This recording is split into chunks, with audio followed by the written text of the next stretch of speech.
অর্পিতা সরকারের মিষ্টি প্রেমের গল্পের সাক্ষী থাকুন, শুনতে থাকুন, ভালো লাগলে সাথে থাকুন। শুরু করছি আজকের গল্প ফিস ফিস। কী গো, কিছু দেখতে পেলে?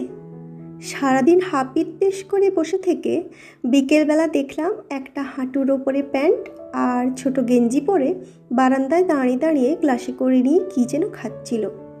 ড্রিঙ্ক করছিল কিনা বুঝতে পারিনি। মা গো, কি নির্লজ্জ মহিলা! এখন তো শুনছি অবনীবাবুরও নাকি চরিত্রে দোষ ছিল, তাই তো বিয়ের রাতে বিয়েটা ভেঙে গিয়েছিল। এখন এই মহিলাটাকে এনে তুলেছে বাড়িতে। কি আর বলবো, এমন প্রতিবেশী থাকার থেকে না থাকাও ভালো। এ তো আবার ফিল্ম আর্টিস্ট, এখন তো নিত্য লোকজনের আসা যাওয়া লেগেই থাকবে। বিথি আলতো করে অবনীবাবুর ফ্ল্যাটের দিকে তাকিয়ে ফিস ফিস করে বলল, আসলে কি বলতো, সময়ে বিয়ে না করলে এমনই হয়। দোয়েলের আবার সুপ্ত ইচ্ছে ছিল মডেলিংয়ের। জিম ডায়েট করে করে ফিগার মেনটেনের চেষ্টাও করেছিল বহুদিন। তারপর তাপসের সাথে বিয়ের পর সব ছেড়ে মুটিয়েছে বেশ। তাপস বেশ বড়সড় চাকরি করে, সারাদিন ব্যস্ত।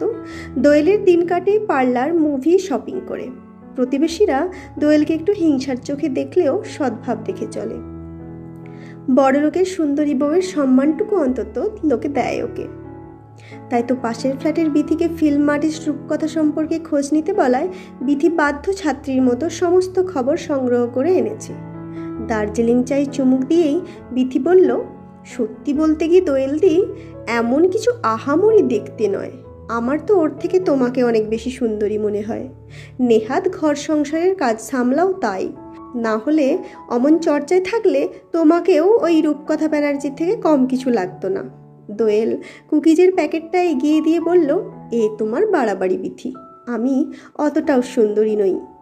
বিথি কুকিজে কামড় দিয়ে ভোলা ভালা শিব ঠাকুরের দিব্যি কেটে বিশ্বাস করাতে চাইল রূপকথার থেকে দোয়েল বেশি গ্ল্যামারাস। ভয়ে হয়তো মা কালীর দিব্যিটা কাটল না, প্রাণের ভয় আর কার নেই। সে যে ঠাকুরের দিব্যিই কাটুক না কেন, এই যে অয়েলিংয়ের ফলে দোয়েলের দুধে আলতা গালে লালের ছোপ পড়েছে, এটাকেই এনজয় করে দোয়েল। আর কেউ জানুক আর নাই জানুক, দোয়েল নিজে তো জানে সে কত ঘন্টা সংসারে দেয় আর কত ঘন্টা রূপচর্চায়। নেহাত বেলাদির দয়ার শরীর আর টাকার বড়ই প্রয়োজন, তাই তাপস ঠিক টাইমে অফিসের ভাত আর টিফিন পায়।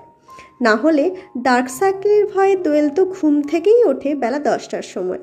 তবে হ্যাঁ, অফিস যাওয়ার আগে স্বামীকে একটা শিউ কিস দিতে ভোলে না দোয়েল। এই কমপ্লেক্সে সুন্দরী বলতে দোয়েলের নামই উঠে আসতো এতদিন। এখন নতুন উৎপাত জুটল ওই ফিল্ম আর্টিস্ট রূপকথা ব্যানার্জি।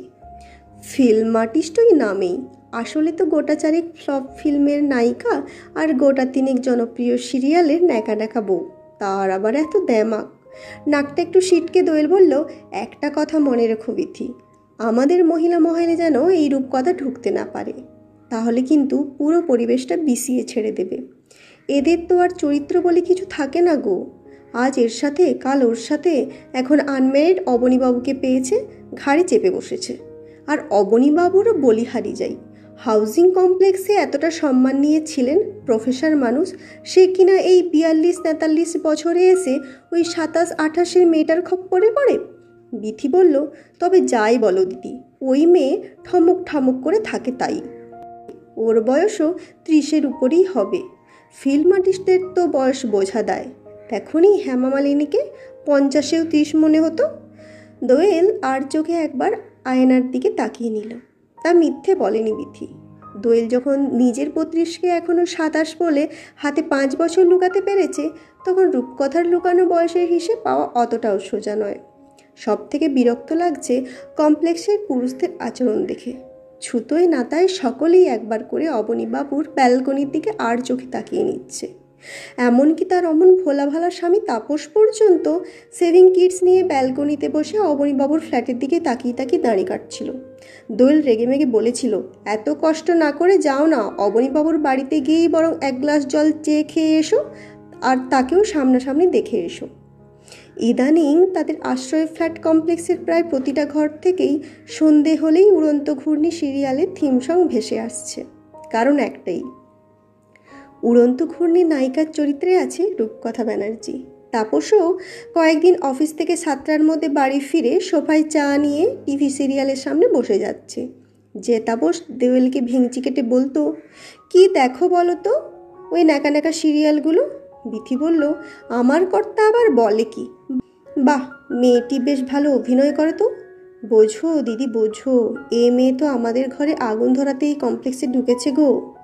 দোয়েল বেশ নেত্রীসুলভ গলায় বলল, আমাদেরই কিছু একটা করতে হবে, এভাবে তো চলতে পারে না। তাছাড়া শুনেছি নাকি এরা পুরুষ ভোলানো অনেক ছলাকলা জানে। বিথি এমনিতে বেশ মডার্ন, তবে এসব মানে টানেও। ক্যানফুরের সাথে সাথে নারকেল নাড়ুতেও ওর সমান আসক্তি।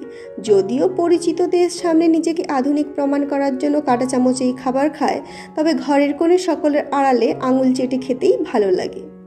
ভেতরে ভেতরে বিথি এখনও বেশ সাদাসিধে রয়ে গেছে।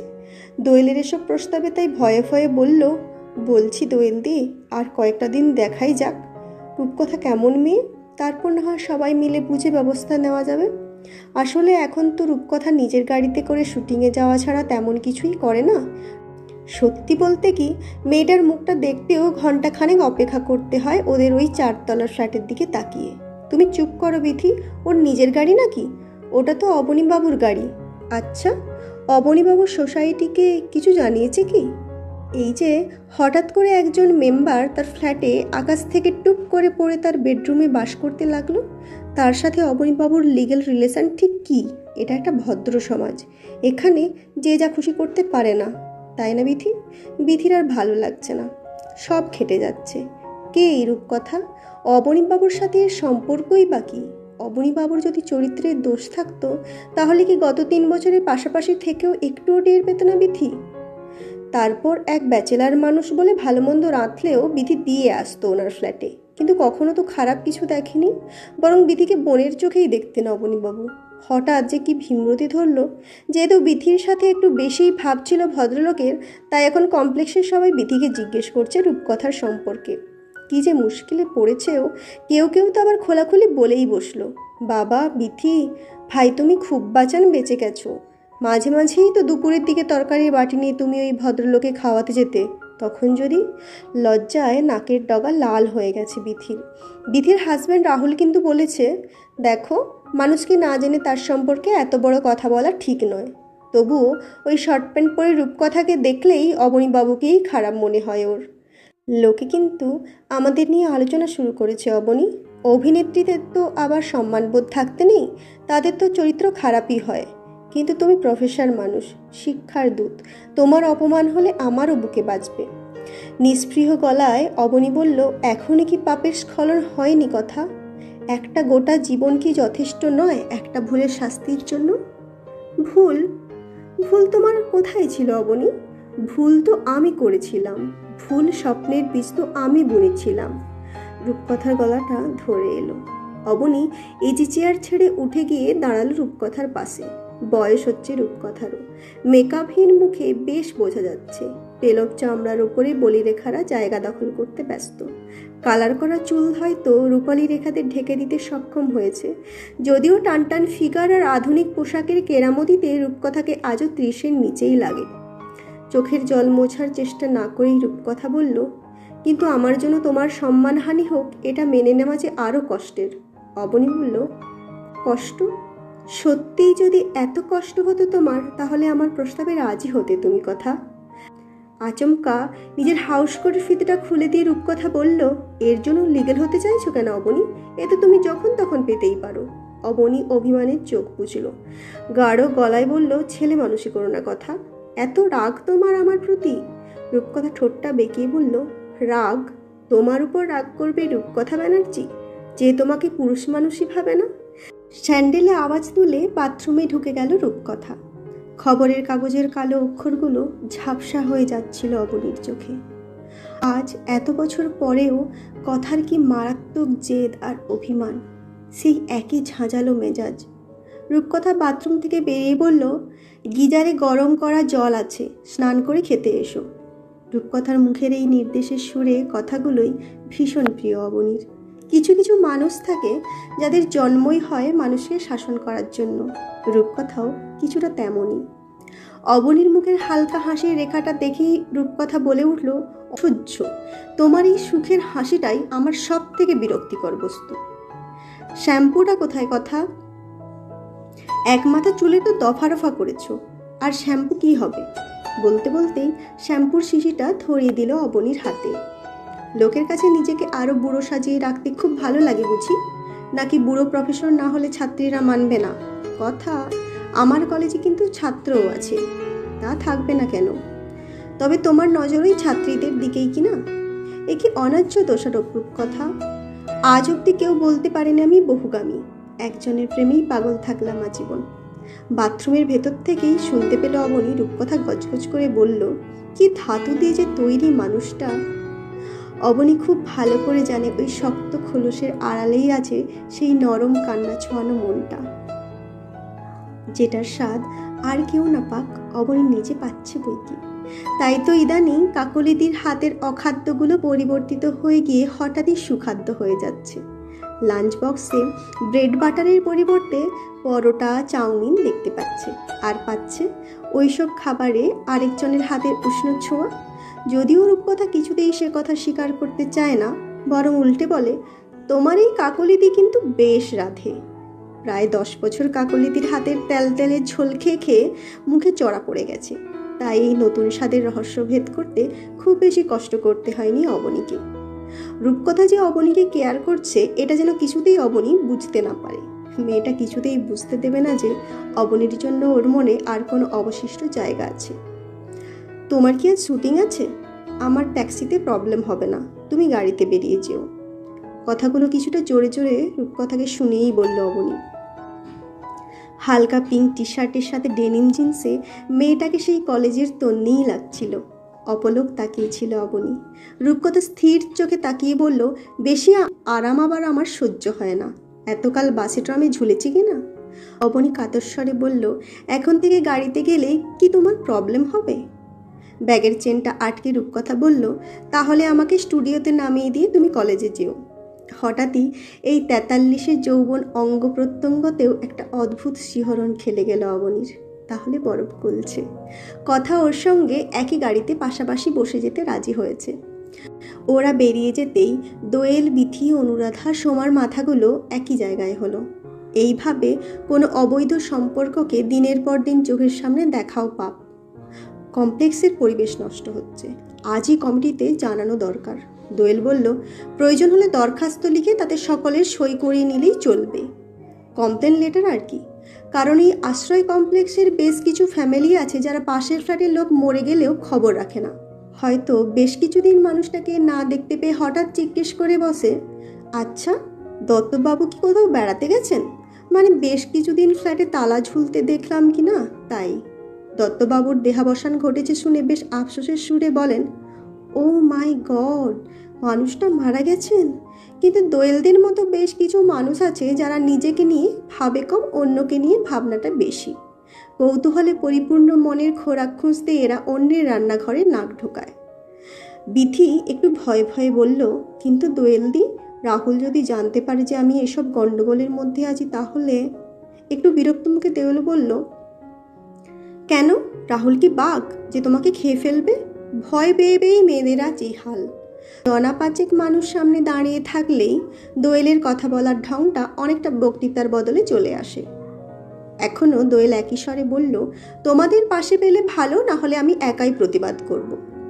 প্রতিবাদী মানসিকতাটা বড্ড ছোঁয়াচে, তাই সকলেই বলে উঠল, না দোয়েল, আমরাও আছি তোমার সাথে। এই আমরাও আছি শুনে দোয়েলের মনের জোরটা দ্বিগুণ হয়ে গেল। যবে থেকে এই রূপকথা ব্যানার্জি প্রবেশ করেছে এই কমপ্লেক্সে, ঠিক তবে থেকে মহিলা মহলের দোয়েলের দামি দামি ড্রেসের মর্ম কমে গেছে। এখন তো আলোচনার কেন্দ্রবিন্দুতে রয়েছে রূপকথা। চূড়ান্ত বিরক্ত লাগছে দোয়েলের। গাড়িটাও অবনী কিনেছিল রূপকথার পছন্দের রং চেরি রেডের। গাড়ি কিনতে গিয়েই প্রথমেই এই কথাটা মাথায় এসেছিল, শোনো না, আমাদের যদি কখনো গাড়ি হয় তাহলে সেটা চেরি রেড কালারের হবে। মাস্টার্স করা ছেলেটা কলেজের ফার্স্ট ইয়ারে মেয়েটার দিকে তাকিয়ে মজার ঢঙে বলেছিল, সে না হয় একটা রিক্সা কিনে চেরি কালার করে দেব। মেয়েটা সেদিনও বড্ড অভিমানী ছিল। ঠোঁট ফুলিয়ে বলেছিল, তোমার সব কথাই আর কি, আমি তো আমাদের ঘরের রং অবধি ভেবে রেখেছি।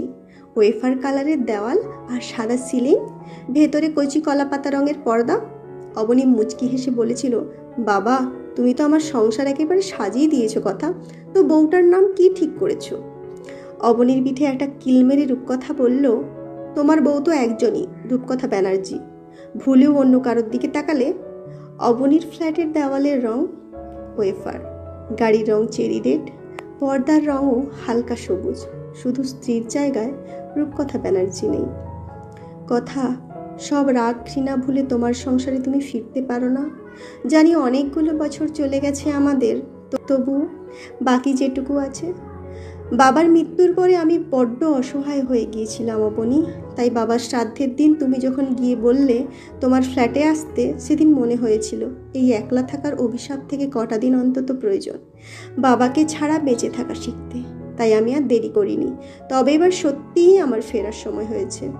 বহু বছর পর অবনী আবার হাত রাখল রূপকথার হাতে। আমূল কেঁপে উঠল রূপকথার অন্তরাত্মা। শেষ হাত ধরেছিল বিয়ের আসরে। জুঁই ফুলের মালার নিচে দুজনের হাত, একে অপরের সাথে থাকার অঙ্গীকার। তারপরেও বিয়েটা হয়নি ওদের। সেই থেকেই রূপকথা ব্যানার্জির লগ্নভ্রষ্টার নামটা বেশ চাউর হয়ে গেছে বাংলা ইন্ডাস্ট্রিতে। আর অবনী হয়েছে হাস্যাস্পদ। বিয়ের আসরে বিয়ে ভেঙে যাওয়া নিয়ে কলেজ কমন রুমের বাতাস উত্থাল হয়েছে। কথার পিঠে কথা বসে রঙিন হয়েছে ঘটনা প্রবাহ। অনেকেই জেনেছে অবনী রায়ের নাকি চরিত্রের দোষ ছিল, তাই শেষ মুহূর্তে হবু বউ বিবাহ আসর ছেড়ে উঠে গিয়েছিল। সবই কানে এসেছিল অবনী বাবুর। পুরুষ মানুষকে কাঁদলে বড্ড অকর্মণ্য লাগে বলেই রাতের অন্ধকারে নিকোটিনের ধোঁয়ার সাথেই চোখের জল শুকিয়েছেন। বারবার ফোন করেছেন চেনা নম্বরে। একটাই প্রশ্ন ছিল, কথা, আমার কি দোষ ছিল বলবে? একটুও বিশ্বাস করতে পারলে না আমাকে? ও প্রান্তে নিশ্চুপ, শুধু নিঃশ্বাসের আওয়াজ ভেসে এসেছে। অবশেষে একদিন বলেছিল রূপকথা, তুমি বিয়ে করো অবনী, আমাকে ভুলে যেও না। দ্বিতীয়বার বিয়ের পিঁড়িতে বসার কোনো শখই ছিল না অবনীর। তবে হ্যাঁ, আপ্রাণ ভুলতে চেষ্টা করেছিল রূপকথাকে। নিজেকে নিয়ে, নিজের পড়াশোনা পড়ানো নিয়ে বাঁচতে চেয়েছিল। কিন্তু প্রতিদিনের বইয়ের কালো অক্ষরে যে ওই নির্দিষ্ট মেয়েটার ছবি স্পষ্ট হবে, সেটা কি জানতো অবনী? জানতো, হয়তো জানতো। কারণ ওই একটাই মেয়ের কাজল কালো চোখে যখন নিজেকে হারিয়েছিল, তখনই সম্পূর্ণভাবে অনুভব করেছিল ভালোবাসার অর্থ কী। রূপকথা বলতো, কাউকে এতটা ভালোবাসা উচিত যার পরে আর ভালোবাসার ইচ্ছেটাই শেষ হয়ে যায়। মনে হয় আমি পরিপূর্ণ। রূপকথা চুপচাপ গাড়ির বাইরে তাকিয়েছিল। একটা চলন্ত জীবনের ছবি ফুটেছিল রাস্তায়। সকলেই খুব ব্যস্ত, সময়ের বড় অভাব। নিজেরও নয় নয় করে প্রায় 40 বছর হতে চলল। 10 বছর ঢেকে রেখেছে নানা প্রচেষ্টায়, কিন্তু আর বোধহয় বেশি দিন সিরিয়ালে নায়িকার ভূমিকায় অভিনয় করতে পারবে না। এবার বৌদি কাকিমার চরিত্র পাবে, মেনে নিতে হবে ওকে, এটাই জীবন। তবে এই মানুষটার এই অন্তহীন ভালোবাসার জন্যই মাঝে মাঝে একলা থাকার মনের জোরটা হারিয়ে ফেলে রূপকথা। ভেবেছিল বিয়ের আসর থেকে প্রত্যাখ্যাত হয়ে রাগে ঘেন্নায় হয়তো অবনী আবার বিয়ে করবে। কিন্তু রূপকথার বোঝা উচিত ছিল, সেই ফার্স্ট ইয়ার থেকে চিনেছে মানুষটাকে। অবনী তখন মাস্টার্সের ফাইনাল ইয়ার, বয়সের পার্থক্য মাত্র 5, দেখে অবশ্য মনে হয় 15। বোঝা উচিত ছিল রূপকথার যে অবনী অসহায়তা প্রকাশ করবে, হেরে যাবে, তবুও অন্য কাউকে আসতে দেবে না নিজের জীবনে। রূপকথাকে অন্তর্দ্বন্দ্বে গোটা জীবনটা পুড়িয়ে মারবে এই লোকটা। একটা মানুষ শুধু তারই অপেক্ষায় জীবন কাটাচ্ছে, ভাবলেও কষ্ট হয় ওর। এবার একটা বিয়ে করো অবনী। কথাটা বলেই নিজের কানেই কেমন যেন বিষদৃশ ঠেকল রূপকথার। অবনী হাসির ছলেই বলল, তোমার এমন কোনো চেনা জানা পাত্রী আছে নাকি? তাহলে দেখো। তবে তাকে বলে দিও মনটা সে কোনোদিনই পাবে না। যদি তার আপত্তি না থাকে তবে তোমার কথা আমি রাখার চেষ্টা করব। কথা। বুকটা কেঁপে উঠল রূপকথার। মনে হলো অবনীর কোনো গভীর ক্ষততে খুব জোরে খুঁচিয়ে ফেলেছে। বাকি রাস্তা দুজনেই চুপ। নামার সময় রূপকথা বলল, ব্যাগে লাঞ্চ বক্স দিয়ে দিয়েছি, সময়ে খেয়ে নিও। অবনীও অভিমানী গলায় বলল, না খেলে কাকলিদির খারাপ লাগবে, তোমার কি কথা? বহুদিন পরে রূপকথার ঠোঁটে সেই কলেজের হাসিটা দেখতে পেল অবনী, যেটা ওর অভিনয়ের প্রয়োজনে হাসা নয়। এই হাসিটাও হাসতে একমাত্র কিছু লুকিয়ে রাখতে গিয়ে ধরা পড়ে গেলি। বেশি বকো না অবনী, তুমি না খেলে তোমার ছাত্রীদের কষ্ট হবে যে। লজ্জা লজ্জা মুখ করে অবনী বলল, তুমি ওই বাচ্চা মেয়েগুলোর জন্য পজিটিভ, আবার আমার নাকি বিয়ে দিতে চাইছো। আমার বউয়ের জীবন সংশয় হয়ে যাবে। কথা, এত বয়স হলো এখনো বদমাইশি গেল না। বলেই স্টুডিও রাস্তা ধরল রূপকথা। অবনী যেন বিশ্বাসই করতে পারছে না যে রূপকথা আবার ফিরে এসেছে ওর ছন্ন ছাড়া জীবনে। একদিন নিজের মুহূর্তের ভুলে তাকে হারিয়েছিল, যদি এই বিগত যৌবনেও ফেরত পাওয়া যায়, মনের কোণে রঙিন দরজাগুলো খুলে দিতে পারে একমাত্র রূপকথা। আজ বাড়ি ফেরার সময় ওর পছন্দের ফুল নিয়ে ফিরতে হবে। কথার এত বছরের জমে পাথর হয়ে যাওয়া কষ্টগুলোকে গলাতে হবে অবনীকেই। ভাবতে ভাবতেই ক্লাসে ঢুকলো। আজ রূপকথার একটাই সিরিয়ালে শুটিং ছিল, শেষ হয়ে গেল তাড়াতাড়ি। লেডিজ মেসটায় আরেকবার খোঁজ নিতে হবে। সামনের মাসে একটা সিট ফাঁকা হবে বলেছিল। বাবা মা মারা যাওয়ার পরে ওই বাড়িতে আর একা থাকতে পারবে না রূপকথা। পুরনো স্মৃতিগুলো যেন গিলে খেতে আসছে ওকে। মা চলে গিয়েছিল সেই ক্লাস 11, বাবাই ছিল এতদিন। বাড়িটা বিক্রি করে দিতে হবে। একা মানুষ, ফেরার ঠিক নেই। কাজের ধরনটাই এমন। শুটিং শেষ হতে কখনো রাত হয়। ভাড়া বাড়ির থেকে লেডিজ মেস পেলে বেটার হয়। ভাবতে ভাবতেই চিকেন আর বাটার কিনলো অবনী। বাটার চিকেন আর রুটি খেতে খুব পছন্দ করে। আজ সময় আছে, বানিয়ে ফেললেই হলো। পছন্দের খাবার পেলে ছেলে মানুষের মতো হাসে মানুষটা। বাড়ি ফিরেই কাগজে মোড়ানো কিছু একটা আড়াল করলো অবনী। রূপকথা যেন দেখতে না পায় এমনভাবেই নিজের ঘরে ঢুকে রেখে এলো ওটা। চা খেতে খেতে টিভির দিকে তাকিয়েছিল। রূপকথার সাথে বার কয়েক চোখাচোখি হলো। কথার চোখে একটু লজ্জা জড়ানো রয়েছে কি, নাকি অবনীর চোখের ভুল? বার কয়েক কলিং বেল বাজলো ফ্ল্যাটে। কেউ বোধহয় খুব তাড়ায় আছে। আজ তো গ্রাউন্ড ফ্লোরে বেশ বড়সড় একটা প্যান্ডেল হয়েছে। মিস্টার চৌরাসিয়ার ছেলের জন্মদিন। অবনীর সাথে তেমন সম্পর্ক নেই বলেই হোক, বা ও একটা অবিবাহিত মেয়েকে নিয়ে লিভ ইন করছে বলেই হোক, মোট কথা অবনীবাবুর নিমন্ত্রণ নেই ওই অনুষ্ঠানে। দরজা খুলতেই পাশের ফ্ল্যাটের বিধি হকচকিয়ে ঢুকলো। চোখে মুখে বেশ ভয়। অবনীতা সর্বনাশ হয়ে গেছে, কিন্তু বিশ্বাস করুন আমি কিচ্ছু করিনি। অবনী কিছুই বুঝতে পারছে না। এমনিতেই এই ধরনের পরিস্থিতিতে অবনী বরাবরই ঘাবড়ে যায়। রূপকথা এই 1 মাসে একদিনও ফ্ল্যাটের কোনো মহিলার সাথেই কথা বলেনি। ওকে দেখলে যে এরা আর চোখে তাকায় আর ব্যঙ্গের হাসি হাসে সেটা খেয়াল করেছে। এমনকি ও নাকি অবনীবাবুর রক্ষিতা, এই ধরনের কথাও কানে এসেছে ওর। তবুও সেসবকে অগ্রাহ্য করেই বিধিকে বলল, একটু শান্ত হন, দিয়ে বলুন ঠিক কী হয়েছে। বিধি টেবিলে রাখা জলটা ঢকঢক করে খেয়ে নিয়ে বলল, সবাই চৌরাসিয়ার ছেলের বার্থডে পার্টিতে নিচে নেমে গেছে। 5 তলায় একমাত্র ও আর দোয়েলই ছিল। বিধি রেডি হয়ে দোয়েলের ফ্ল্যাটে ঢুকে দেখে দোয়েলের তখনও মেকআপ কমপ্লিট হয়নি। হঠাৎই দোয়েল বলে বিধির মেকআপটা নাকি বেশ ভালো হয়েছে। কি ফাউন্ডেশন ব্যবহার করেছে জানতে চাইলে বিধি আবার নিজের ফ্ল্যাটের চাবি খুলে মেকআপ কিটসটা নিয়ে যায়। দোয়েল বিধির ফাউন্ডেশনটা মুখে লাগাতেই ওর প্রথমে মুখ, তারপর গোটা শরীরটা জ্বলতে থাকে। দোয়েল চিৎকার করে বলেছে বিধি নাকি ইচ্ছে করে কিছু মিশিয়ে এনেছে ওর ফাউন্ডেশনে। বিশ্বাস করুন আমি কিছু করিনি অবনীদা। রূপকথা একটা ছোট চামড়ার ব্যাগ নিয়ে কোনো দিকে না তাকিয়ে বিধিকে টেনে নিয়ে গেল দোয়েলের ফ্ল্যাটে। উনিও গেল পিছন পিছন। ম্যাক্সিমাম ফ্ল্যাট তালা বন্ধ। গ্রাউন্ডে বেশ চড়েই গান চলছে। সবাই নেমে গেছে পার্টিতে। দোয়েল সোফায় বসে ছটপট করে চলেছে। গোটা গা লালচে হয়ে ফুলে উঠেছে দোয়েলের। রূপকথাকে নিজের ফ্ল্যাটে দেখে অবাক চোখে তাকিয়েছিল দোয়েল। রূপকথা নিজের পার্স থেকে 2টো ওষুধ বের করে খেতে বলল দোয়েলকে। দোয়েলের চোখে সন্দেহের চাউনি। রূপকথা বলল, ট্রাস্ট মি প্লিজ, বাড়াবাড়ি হওয়ার আগেই খেয়ে নিন। অনেক সময় হয় এটা স্কিন অ্যালার্জি, আমাদেরও হয়। অন্য ব্র্যান্ডের কিছু ব্যবহার করলে স্কিনে অ্যালার্জি দেখা যায়।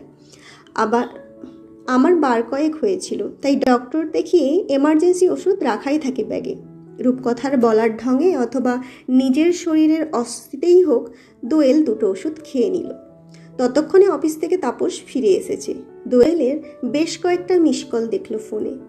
গাড়ি ড্রাইভ করছিল তাই হয়তো শুনতে পায়নি। ঘরে ঢুকেই তাপস বলল, এ কি দোয়েল, রূপকথা ব্যানার্জি আর অবনীবাবুর কেসটা তো মিটিং রুমে ওঠার কথা ছিল। প্লেন লেটারে তো তাই লেখা ছিল। তাহলে এরা আমার ফ্ল্যাটে কি করছে? মিনিট 15-এর মধ্যেই দোয়েলের চামড়ার জ্বালাটা বেশ কিছুটা কমেছে। 2nd ফ্লোরের ডক্টর দেবযানী মিত্রকে খবর দিয়ে এসেছিল বিধি। উনি ছিলেন না, ফ্ল্যাটে ফিরেই চলে এসেছেন। দোয়েলকে দেখেই বললেন, কসমেটিক অ্যালার্জি, নতুন কোনো কসমেটিক ব্যবহার করেছেন? কথা এগিয়ে গিয়ে ওষুধের ফয়েল 2টো দেখাতেই ডক্টর দেবযানী বললেন, ঘন্টা খানেকের মধ্যেই কমে যাবে। ঠিক ওষুধ দেওয়া হয়েছে। অবনীবাবু দাঁড়িয়ে থাকলেও রূপকথা আর দাঁড়ায়নি। ফ্ল্যাটে ঢুকেই নিজের ব্যাগ গোছাতে শুরু করেছে। অবনী কিছুই না বুঝে বলল, কি হলো কথা? এই সন্ধেবেলা আবার কোথায় বেরোবে? আজ কি কোনো শুটিং আছে? কাল ভোরেই চলে যাব অবনী। আমাকে আশ্রয় দেওয়ার জন্য কেউ তোমাকে অপমান করবে, এটা আমি সহ্য করতে পারবো না।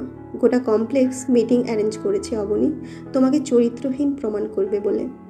অবনী নির্লিপ্ত মুখে বলল, কিন্তু কথা, তোমার জন্য সব রকম কলঙ্ক গায়ে মাখতেও আমি রাজি। তা হয় না অবনী, আর সে বয়স নেই। হাউজিং কমপ্লেক্সের সোসাইটি থেকেই ডেকে পাঠালো অবনী বাবুকে। অবনী রূপকথাকে মিটিং হলে যেতে বারণ করেছিল, রূপকথা শোনেনি। অবনীকে ওইসব প্রশ্নের মুখে পড়তে দেবে না কিছুতেই। কমপ্লেক্সের সেক্রেটারি ছাড়াও আরও 50 লোক জড়ো হয়েছিল মিটিংয়ে। হঠাৎ মোহনবাবু কোনো ভূমিকা ছাড়াই বলতে শুরু করলেন, দেখুন অবনীবাবু, আপনি টাকা দিয়ে ফ্ল্যাট কিনেছেন, আপনি সেখানে মহিলা দেখে এনজয় করবেন, সেটাতে কমিটির কিছুই বলার নেই। কিন্তু যেহেতু আমাদের এই কমপ্লেক্সের মানুষরা একটু আন্তরিক সম্পর্ক রেখে চলি, এখানে বাচ্চারা কাকু জেঠু বলে সম্মান করে, সেখানে আপনার এই ধরনের আপত্তিকর ব্যবহার একটু দৃষ্টিকটু লাগছে। অবনীবাবু একটু জোরে নিঃশ্বাস নিলেন, একটা গভীর দীর্ঘশ্বাস গোপন করলেন যেন। ধীরে ধীরে বলতে শুরু করলেন, আমি তখন মাস্টার্সের ফাইনাল ইয়ার।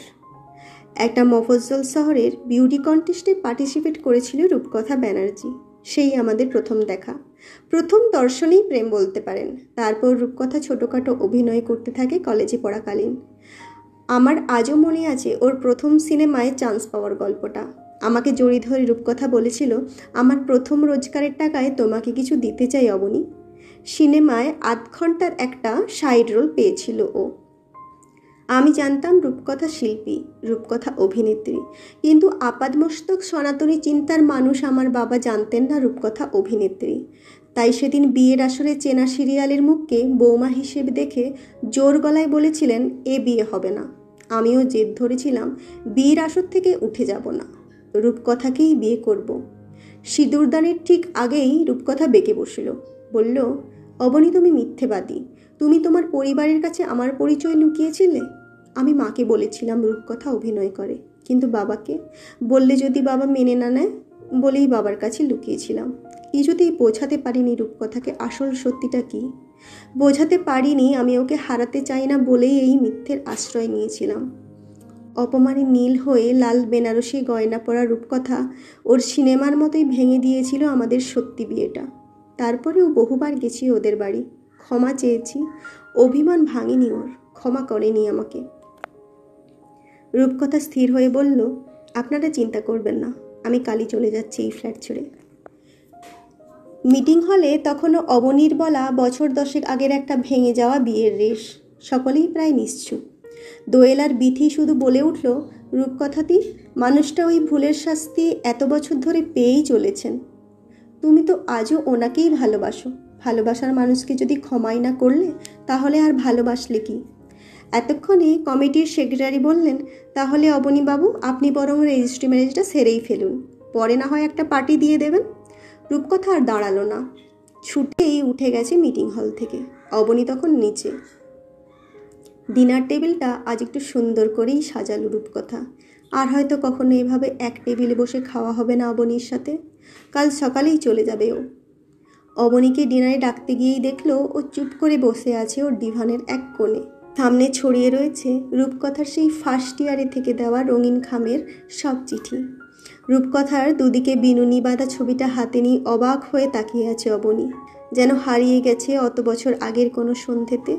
মেঝেতে পড়ে আছে সাদা চন্দ্রমল্লিকার গোছাটা, রূপকথার সব থেকে প্রিয় ফুল। আস্তে আস্তে ফুলগুলো তুলে ফাঁসে রাখলো রূপকথা। খেতে এসো, অনেক রাত হলো। স্বাভাবিক থাকার চেষ্টা করেও পারছে না অবনী।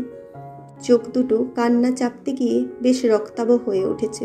ধরা গলায় অস্ফুটে বলল, বাটার চিকেনটা খুব ভালো রেঁধেছ কথা।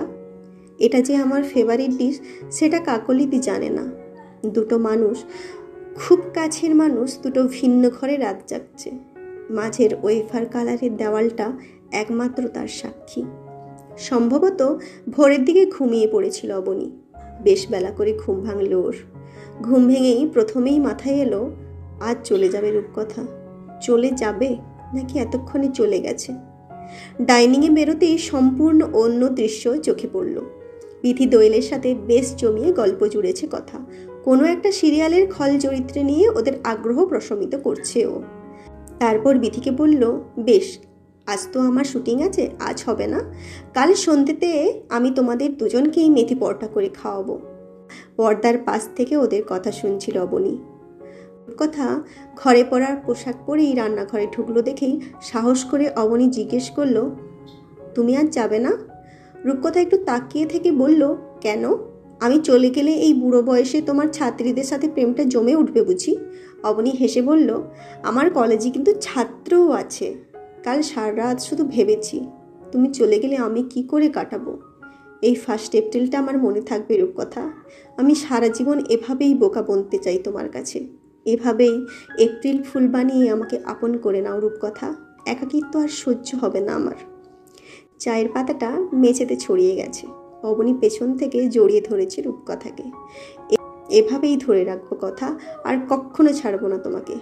সকাল সকাল কাজ বাড়ালে তো, গোটা মেঝেতে চা পাতাটা ফেললে তো। এতদিনে অবনীর মনে হলো তার ফাঁকা ফ্ল্যাটে তার শূন্য জীবনে একজন এসেছে যে সব কিছু সামলে রাখবে, গুছিয়ে দেবে তার এলোমেলো অগোছালো জীবনটাকে। কথা আমি সকলের সামনে কাল বলে দিয়েছি, তুমিই আমার প্রাক্তন, তুমিই আমার ভবিষ্যৎ। আর থামিয়ে দেব এই অহেতুক ফিসফিসানি। কথা গম্ভীরভাবে বলল, থাক না অবনী, সকলকে সব কিছু বোঝানোর দায়িত্ব আমাদের নয়। কিছু থেকে যাক শব্দহীন আলোচনার মধ্যেও, যেমন তুমি রয়ে গিয়েছিলে আমার মনে সমাধানবিহীন হয়ে।